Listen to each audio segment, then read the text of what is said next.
Howdy, all, this Losman here, and it may be delayed, but this is my weekly Sunday roundup.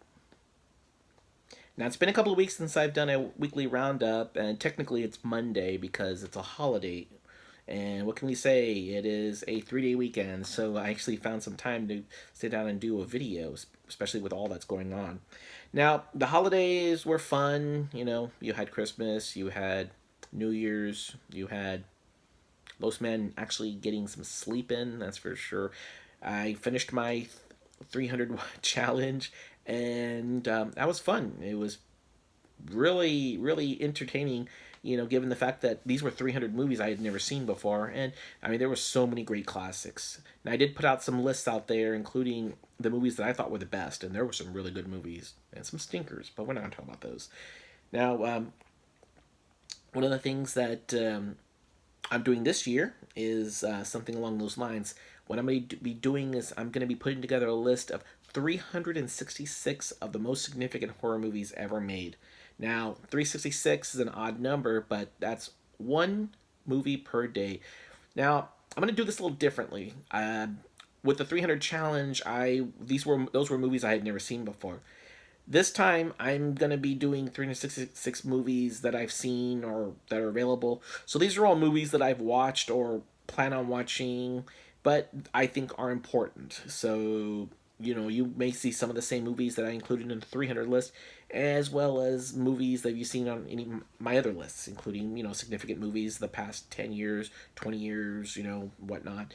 But, the idea there is by the time next year, I want to have at least 366 movies with short reviews that I can put together and maybe get something like a little publication put together. Wouldn't that be great? Hey, get some books by the Losman. That would be awesome. I know some people might like that. And t-shirts. Yeah, okay. I gotta get some t-shirts. Okay. So yes, I am watching movies still, and I am watching some new movies as well as some older movies. I know, like the other day, I rewatched Planet of the Vampires. Man, I love that movie. And I also rewatched a few other movies. Let's see, including Child. Which one was that? Oh, sorry. Now, last night I was watching City of the Living Dead, which, if you've never seen that before, that's a Lucio Fulci movie, and it's part of his collection of films that I like to call the Vomitorium. These are movies that are disgusting and will make you sick. They are that scary. Well, not so much that scary, but they're that gross. But, we'll discuss that later on because those are some movies worth discussing. Now, some of the movies I did watch. I watched a movie called Siren, which is unique. It is a movie that it's kind of like a follow up to a segment in the VHS movie. That's the anthology movie that came out about 7-8 years ago. And in the first sequence, you show a group of guys that are going to get together and hook up with some girls in their hotel room so they can, get some sexiness going. And they end up picking up this very pretty, very interesting young lady with big eyes who says, "I like you." Well, Siren basically takes that story and expands upon the character of that young lady. I believe her name was Lily, so it's definitely worth checking out. It was on Netflix, I believe, and I thought it was interesting. It's without going into too much. Let's just say if you're familiar with VHS, then you'll know what to expect. But I thought it was a great movie. It's definitely scary and it's worth checking out. Now, the other movie I checked out was a big movie. It's one that came out last week. It was Underwater. Now, I did a quick response video to it that I posted already, or a quick reaction video. And you know what? It's been out almost, a week and a half now, and I could safely say that Underwater is catching on. I mean, people are checking it out, they're talking about it, and it certainly is a movie that is going to probably be remembered as a kind of a sleeper hit, especially given that the director revealed something about the movie that a lot of people suspected. I'm not going to say what it is, but let's just say toward the end of the movie, pay attention and you may see something very unique. And definitely check it out. I mean, if you get a chance to watch Underwater in the theater, you need to go watch it. It's a great movie. Even, whatever your opinion is of Kristen Stewart, for me, but you know what? She was actually pretty good in this movie. So, definitely go check it out. Now, there was another movie I checked out. This one was a movie that I noticed around Halloween called Candy Corn. It's a small independent movie. It's about I guess a mentally challenged young man who gets beaten up by some townies, and I guess the circus that he works for, the proprietor decides to use some of his voodoo magic to try to help him seek revenge on those who attacked him. It's your standard revenge-based movie, but not too bad. It's an interesting movie. It's definitely worth checking out if you can watch it for free. Hey, might as well check it out. Okay, and oh, here's a fun one. As a kid, I used to love watching Godzilla movies, so I decided to watch Godzilla, King of the Monsters. And you know what? It wasn't too bad. It was entertaining, especially given the fact that you get to see Godzilla, Rodan, and Mothra, along with some of your other favorites like King Ghidorah. Movies like this, they're people often wonder, are these really horror movies? No, they're monster movies. But you know what? Who cares? It is a subgenre of horror, so it's not a blood and guts, slasher movie. But you know what? They're entertaining. Monster movies are what they are. They go back to the 1950s and even earlier. With the classic monsters.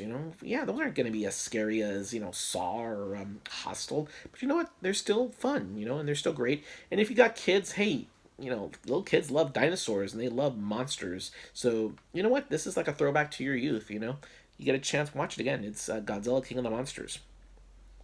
Now, one of the other things that's going on, and I know still in the planning stage, well, not so much in the planning stages, we're actually getting this taken care of, uh, is the podcast. Now, my podcast partner, Lady Winters, is working on another project that she needs to take care of beforehand. But we are communicating and we are doing some tests, test podcasts at the moment, and we will get a couple of podcasts released out pretty soon. I'm going to try to edit one that we did the other day, so that way we can get it out there. Plus, I'm going to introduce some other audio reviews that I'm going to do. That way, I can make use of my new equipment. Because hey, this is good, good microphone I have here, so I definitely want to put it to use. Now, the name of the podcast is going to be The Midnight Manor, and it's going to be either a weekly or bi-weekly podcast, depending on the kind of time we have. But, we're going to start off small. We're going to do 30, 35-minute, length. So that way, that, you can listen to it on the way to work and it won't be too long. Because basically we just want to talk about what we enjoy, and that's movies. If you don't follow Lady Winters, you should. You can find her at, I believe, at La Belliana Winters.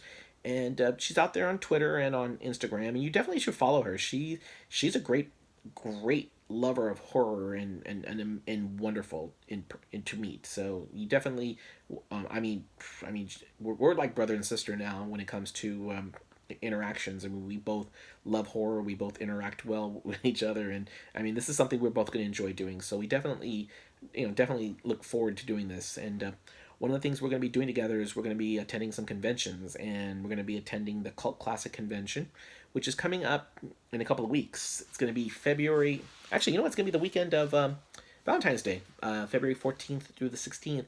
And it's definitely, it's going to be fun. I mean, I love conventions, and I've said before, hey, if you get a chance, go check one out. I mean, they're fun. Get to meet some celebrities. You're not going to meet super famous people, but sometimes you'll meet people that are interesting. I know this one's going to have Linnea Quigley. It's going to have Brink Stevens. It's going to have, let's see, Michael Berryman. That's someone I'm really looking forward to meet. And then you can also have actors that appeared in older movies. Like they're going to have some individuals that appeared in, let's say, My Bloody Valentine and some of the Texas Chainsaw Massacre movies, because after all, it is a Texas Chainsaw Massacre reunion. So that's going to be coming up in the second week of February, and it's going to be one I'm looking forward to because I know Lady Winters will be there, and I'll be there, and I'll meet a couple of other people that I've been chatting with. So it's going to be fun. So we're definitely going to get that taken care of. And with that, I'll go ahead and close this off because I'm going to put out another video today that's going to talk about 10 movies of the past 10 years that I highly recommend. So go ahead and check out that video when I post it. And till then, I'm going to wish everyone a good day. And all right, we'll see ya.